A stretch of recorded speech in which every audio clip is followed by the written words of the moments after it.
हर दौर के गायकों पर मोहम्मद रफी का असर रहा है। इसमें सोनू निगम भी शामिल है।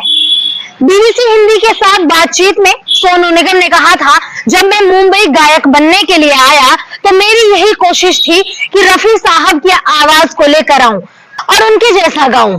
मोहम्मद रफी साहब मेरे लिए भगवान है। हालांकि मैंने उनको कभी देखा नहीं, लेकिन उनसे प्रेरणा लेकर और उनको सुन सुनकर गाता रहा हूं। बाद में मैंने अपना स्टाइल बनाया।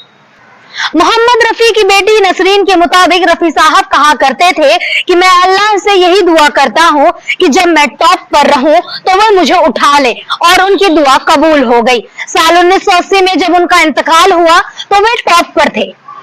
मन्ना डे और मोहम्मद रफी एक दफा साथ में स्टेज शो कर रहे थे। तब मन्ना डे ने मंच पर कहा था, दोस्तों इस युग में हजारों मन्ना डे आएंगे पर कभी एक और मोहम्मद रफी नहीं होगा। पिता को छोड़ रफी के परिवार के बाकी सदस्य उनके हुनर को समझते थे। उन्हें लगा कि रफी का भविष्य मुंबई में है। रफी मुंबई चले गए। इसके बाद संघर्ष की शुरुआत हुई। वही संगीतकार श्याम सुंदर ने पंजाबी फिल्म गुलाब लोच में रफी से गाना गवाया था। रफी को शुरू में साल 1944 की फिल्म पहले आप और फिर गांव की गोरी में गाना गाने का मौका मिला। पहले आप में कोरस में गाना था। गाना कुछ ऐसा था कि सैनिकों की कदमताल की आवाज की तरह गायकों को भी कदमताल करनी थी। रिकॉर्डिंग के बाद नौशाद ने देखा कि रफी के पैरों से खून निकल रहा है।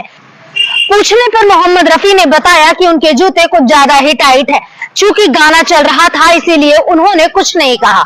मोहम्मद रफी की शोहरत और कामयाबी की बात संगीतकार नौशाद का जिक्र किए बगैर अधूरा है। दोनों ने बैजू बावरा, कोहिनूर, मदर इंडिया, मुगल आजम, आन, गंगा जमुना, मेरे महबूब, राम और श्याम, पाकिजा जैसी अनेक फिल्मों में साथ में काम किया। नौशाद के बेटे राजू नौशाद के मुताबिक नौशाद रफी जी से घंटों रियाज करवाते थे और रफी जी बैठकर अभ्यास करते रहते।